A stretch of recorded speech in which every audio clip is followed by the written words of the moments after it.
लिकोलास दिग्ध छो इमन छुट्टो मिली गचेत निशि गगन मग तारा जन तुट्टो राम सरासन बान मन हु मोचो रिपु मारन कनकाचल दिग्दर्शन कशो कीधो गमन सकारन जान की दरस अभिलाष दिय अन छित चुकवर छन ही छन करी रूप वीर हनुमान को हनुमान हूँ धायो राम मन।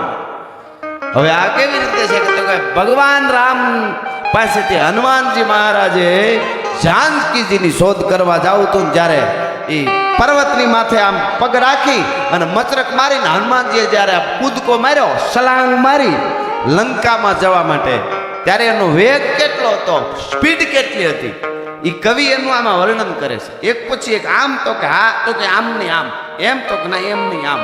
એ કે દિગ્ધનાલી ગોલા તોપની નાળમાંથી ગોળી છૂટે ગોળો એની જે સ્પીડ હોય એવું હતું તો ના એવું નહીં, એથી વધારે. દિગ્ધનાલી ગોલાસ દિગ્ધ છો હિમનો છૂટ્યો અને બરફ હિમાલયની માલિક પર જેવું ઓસીતારો પીગળીને જે હેઠું જાય એમ તો કે ના એથી પણ વધારે સ્પીડમાં હનુમાનજી ગયા હતા. દિગ્ધનાલી ગોલાસ દિગ્ધ છો હિમનો છૂટ્યો મિલી ગચિત નિશી ગગન મગ તારા જન તૂટ્યો. આકાશમાંથી જે તારો અચેત થઈ અને પડે એની સ્પીડમાં જે જતો હોય એટલી સ્પીડ તો કે ના એથી વધારે. દિગ્ધનાલી ગોલાસ દિગ્ધ છો હિમન છૂટ્યો મિલી ગચિત નિશી ગગન મગ તારા જન તૂટ્યો રામ સરાસન બાન મન હુ મોચો રીપુ મારન. ભગવાન રાઘવેન્દ્ર સરકારનું ભગવાન રામનું બાણ દુશ્મનને રાવણને મારવા માટે જાતું હતું એટલી સ્પીડ હતી તો કે ના એથી વધારે હનુમાનજીની સ્પીડ હતી. રામ ચરાસન બાન મન હુ મોચો રીપુ મારન કનકાજી ચલ દિગ્દર્શન કીધો ગમન સકારન. એ હોનાનો પહાડ હોય એવડો થઈ અને હનુમાનજી જ્યારે જાતો તો લંકામાં કંકાચલ દિગ્દશો કીધો ગમન સકારન. જાનકી દરસ સ્પીડ કેટલી હતી હનુમાનની, જાનકી દરસ અભિલાષ જીત છુદત છિજત જુનવર છન હી છન કરી રૂપ વીર હનુમાન કો હનુમાન હું થાયો રામ મન. હનુમાનનું રૂપ છે એ રામનું મન બનીને સીતાજીને મળવા જેટલી સ્પીડમાં જતો હોય એટલી સ્પીડમાં હનુમાનજી મહારાજ ગયા હતા. આવું છે હા હા કરી રૂપ વીર હનુમાન કો હનુમાન હું ધાયો રામ મન. આ ચારણી સાહિત્ય છે, આપણે અહીંયા વાંધો ન આવે પણ નકર અઘરું છે. આ અર્થ કરી એટલે સમજાય, નકર ન સમજાય, નકર એમને સમજાય પણ ખબર પડી જાય. મેં કીધું એમ તમને હું જે વર્ણન જો ચડ્યા ઘસાટી વાદળા કાળા દોબળા ગંબારે સોગે દૈસ બોતો રાતી માથે ઉતર્યા દરાર તાતો ઝીંગોરા મોરલા માથે વાહરી મંડાણી જડી એક ધારા મેઘ રાજા મંડાણા અપાર. તમને એમ લાગે વરસાદનું બધું છે.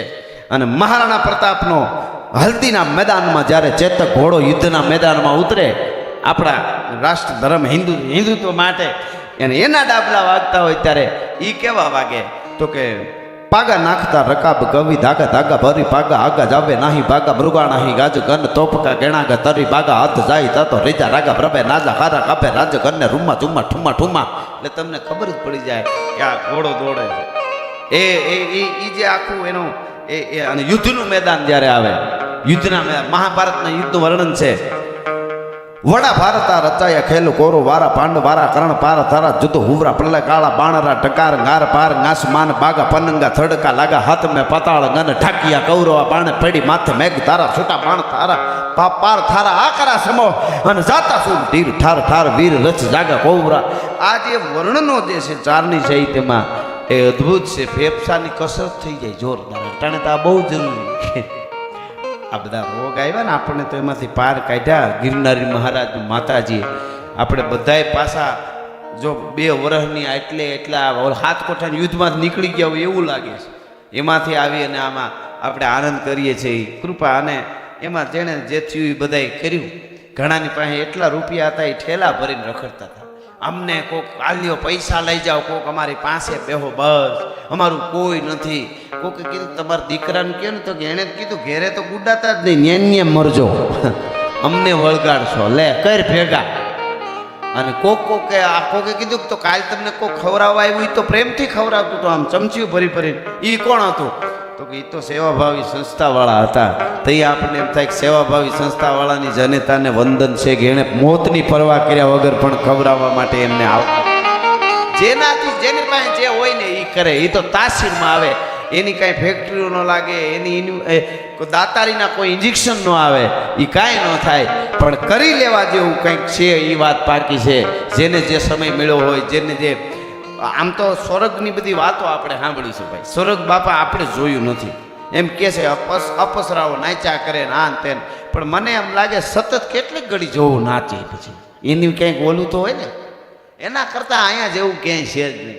આપણને જે મળ્યો છે સમય, ત્યાં કોઈ ઉત્સવ પ્રોગ્રામ ડાયરા બિલકુલ નહીં. કોઈ ત્યાં સાંભળ્યું કે રંભાજી અપ્સરાને પેટે ઇન્દ્ર મહારાજને ત્યાં દીકરાનો જન્મ થયો ને ડાયરો રાખ્યો? તમે સાંભળ્યું કોઈ દી?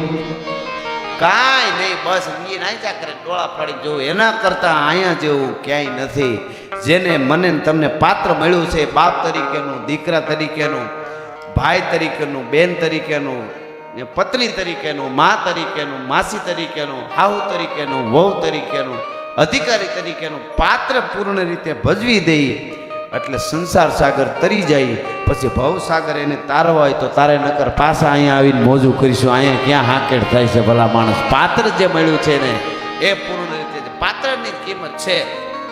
જે સારી રીતે ભજવી ગયા એની વાતો કાયમના માટે રહેશે, એની નોંધ કાયમના માટે. અસ્તિત્વ આખું આપણી નોંધ કરતું હોય છે કાયમના માટે.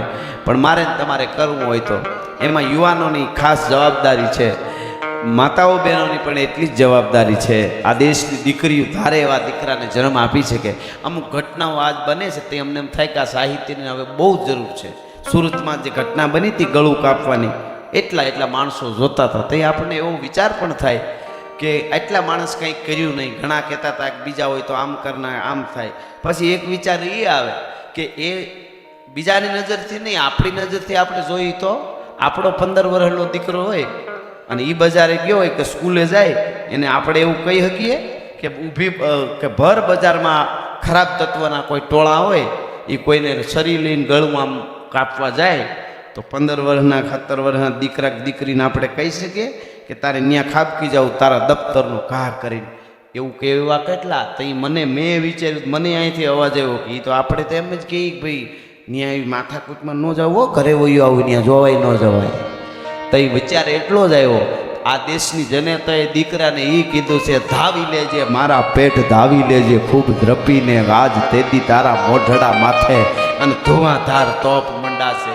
જીજીભાઈ ત્યારે આજ શિવાજીના ટેચીઓના, મહારાણા પ્રતાપ, દેવાજ બોદર ને આ બધા વલ્લભભાઈ પટેલ શું કામે આપણે યાદ કરી છે? એ બધાને કે પોતાની પરવા એમણે નથી કરી. એટલે નકર આપણા ઉપર આવે ને ત્યારે કોઈ પણ વસ્તુ ત્યારે જ ખબર પડે. કોકનું વિચારે ન મેં બલિદાનની આપણે વાતો કરી દઈએ, દીકરા આપી દીધા દાન, એમ થાય વાહ કેવું કરી નાખ્યું. પણ આપણા ઉપર આવે કે આપણે કરવાનું હોય તો ત્યારે હકીકતમાં સમજાય. પોતા ઉપર જ્યારે લઈ ત્યારે સમજાય.